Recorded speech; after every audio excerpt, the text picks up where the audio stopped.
Imagine living next door to someone who seems perfectly kind, always waving hello, offering to help with groceries, yet you can't bring yourself to even make eye contact. For years, that's been my reality with my neighbor, Daniel. Until the day he finally asked the question I'd been dreading, "Why do you avoid me?" My answer wasn't what he expected. It left him speechless, tears streaming down his face, and it changed everything for both of us. If this kind of emotional story hits you right in the feels, do me a favor, hit that like button, drop a comment with your thoughts, and subscribe to the channel so you never miss another heart-touching tale like this. Your support means the world and helps me keep sharing stories that remind us we're not alone in our pain. My name is Elena Ramirez. I'm 45 now, but the story really begins 6 years ago when my world shattered in an instant. My daughter Lily was 16, full of life, dreams, and that infectious laugh that could light up the darkest room. She loved painting, playing soccer, and talking about becoming a doctor so she could help people. She was my only child, the center of my universe since her father passed away from cancer when she was just 8. We were a team, Lily and I, facing the world together. That rainy October evening, Lily had gone to a school event with friends. I kissed her goodbye, told her to text me when she was on her way home. She promised she would. The call came at 11:17 p.m. A police officer's voice, calm but heavy, asking if I was Elena Ramirez, mother of Lily Ramirez. There had been an accident. A drunk driver crossed the median on the highway, smashed head-on into the car Lily was riding in. 3 teenagers died instantly. Lily was rushed to the hospital, but the doctor said her injuries were catastrophic, traumatic brain injury, no chance of recovery. She was declared brain dead after tests confirmed there was no brain activity. I remember collapsing in the hospital hallway, screaming into the cold linoleum floor. The world went silent except for the ringing in my ears. Nurses tried to comfort me, but nothing could. Then came the conversation no parent ever wants to have, organ donation. The coordinator was gentle, explaining that Lily could save up to 8 lives through her organs. Her heart, lungs, liver, kidneys, corneas, everything viable. They asked if I would consider it. In that haze of grief, I remembered how Lily always talked about helping others. She once told me, "Mom, if anything ever happens to me, I want to make sure someone else gets to live." So I said yes. I signed the papers through tears, feeling like I was giving away pieces of my baby girl. Weeks later, the coordinator sent a letter saying the heart had gone to a 42-year-old man in urgent need of a transplant. They couldn't tell me his name or location, donor-recipient anonymity is strict, but they said he was recovering well and that my daughter's heart was beating strong in his chest. That knowledge was both a comfort and a knife twist. Someone was alive because of Lily, but it didn't bring her back. I moved to a new neighborhood a year later, hoping a fresh start would dull the pain. The house was small, cozy, with a garden Lily would have loved.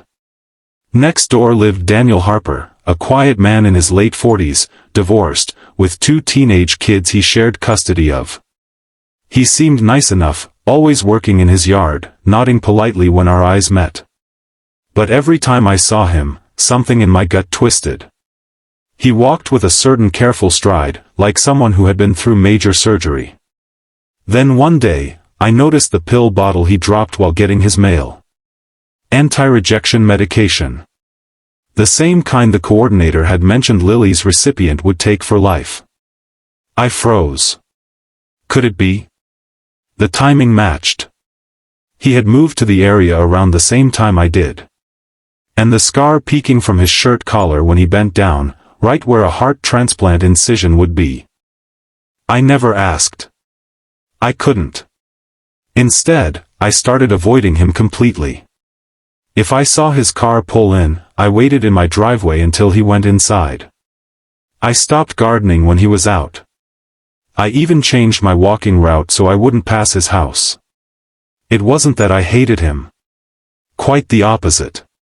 Seeing him alive, healthy, laughing with his kids, it was proof that Lily's gift had worked. But it also reminded me every single day that my daughter was gone. That her heart was beating for someone else while I woke up to an empty bedroom and silence where her music used to play. The pain was unbearable. Years passed like this. 5 years of polite distance. Daniel tried a few times, left a plate of cookies on my porch once with a note saying, "Welcome to the neighborhood," a little late, I know, brought over my trash can when a storm knocked it over. I always thanked him quickly, never lingering. I could see the confusion in his eyes, but I never explained. Then came the day he couldn't take it anymore. It was a Saturday morning in spring. I was watering my flowers when Daniel walked over to the fence separating our yards. His voice was soft but firm. "Elena, can we talk?" I turned off the hose, heart pounding. I wanted to flee inside, but something held me there. "I've lived next door to you for 5 years," he said. "You've never once said more than 2 words to me. I keep wondering if I did something wrong. Did I offend you somehow? Because if I did, I'm truly sorry." His sincerity broke something inside me. The dam I'd built around my heart cracked. Tears filled my eyes before I could stop them. "No," I whispered. "You didn't do anything wrong. It's me. It's all me." He waited, patient, not pushing. I took a shaky breath. 6 years ago, my daughter Lily was in a car accident. She was 16. She didn't make it. We donated her organs. Her heart went to someone who needed it desperately. I looked at him, really looked at him for the first time in years. "I think that someone is you, Daniel." The color drained from his face. He stared at me, mouth slightly open, as if the words didn't compute. Then his hand went to his chest, right over his heart, Lily's heart. I didn't know," he said, voice cracking. "They never tell you who the donor is." I got a letter saying my donor was a young woman, 16 years old, who had died in an accident. I think about her every single day. I thank her every morning when I wake up. I try to live a life worthy of the gift she gave me. He sank onto the bench in his yard, head in his hands. I could see his shoulders shaking. For the first time, I saw the weight he carried too, not just gratitude, but the heavy responsibility of living with someone else's heart, someone else's second chance. "I have 2 kids, he continued, voice thick. "After my divorce, I was in bad shape, heart failure from a virus. The doctor said without a transplant, I had months.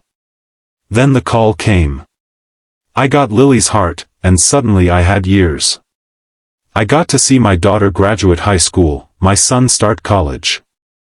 I got to rebuild my life. But I never knew her name. I never knew she had a mother living right next door. I sat on my side of the fence, tears streaming. I avoided you because every time I saw you, I saw her. I saw her strength, her kindness, living on in you. It hurt so much because I wanted her back, not just her heart in someone else's body. But at the same time, I was grateful.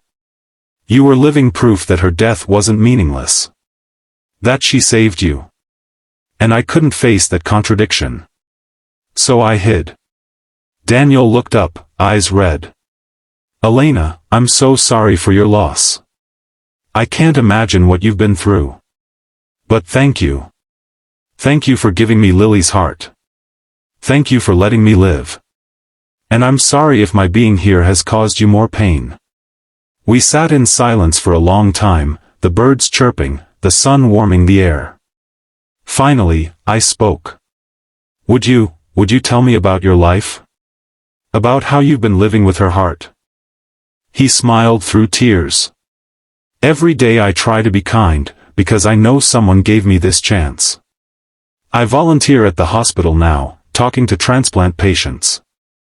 I tell them there's a family out there who made the hardest decision imaginable so they could have tomorrow. And I think about her, about Lily, every time my heart beats a little stronger during a run, or when I hug my kids. It's like she's still here, helping me love better. I nodded, feeling something loosen in my chest. Maybe we could talk more. Maybe I could hear her heartbeat again, through you. He stood, walked to the gate, opened it, and stepped into my yard. I didn't flinch. Instead, I met him halfway. We hugged, awkward at first, then tight, like two people who had been carrying the same grief separately for too long. From that day, things changed slowly. Daniel and I became friends.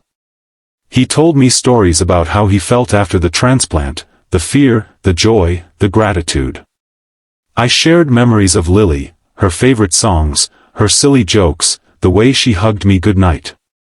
Sometimes we'd sit on my porch, and he'd let me put my hand on his chest, feeling the steady rhythm of my daughter's heart. It didn't bring her back, but it brought a kind of peace I hadn't known was possible. I still miss her every day. The pain doesn't go away, but it softens. And knowing that part of her lives on, not just in Daniel, but in the lives he touches, gives me strength. So if you're watching this and you've ever lost someone, or if you're thinking about organ donation, know this: the gift of life doesn't erase the loss, but it honors it. It creates ripples of love and second chances that spread far beyond what we can see. And sometimes, in the most unexpected ways, it brings healing to the very people who gave everything. Thank you for listening to my story. If it moved you, please like, comment, and subscribe. Share it with someone who needs to hear it. And maybe think about signing up to be an organ donor. You never know whose life, or whose heart, you might save. Because in the end, love doesn't end with goodbye. Sometimes, it beats on in someone else's chest, waiting for the day two broken hearts find each other again.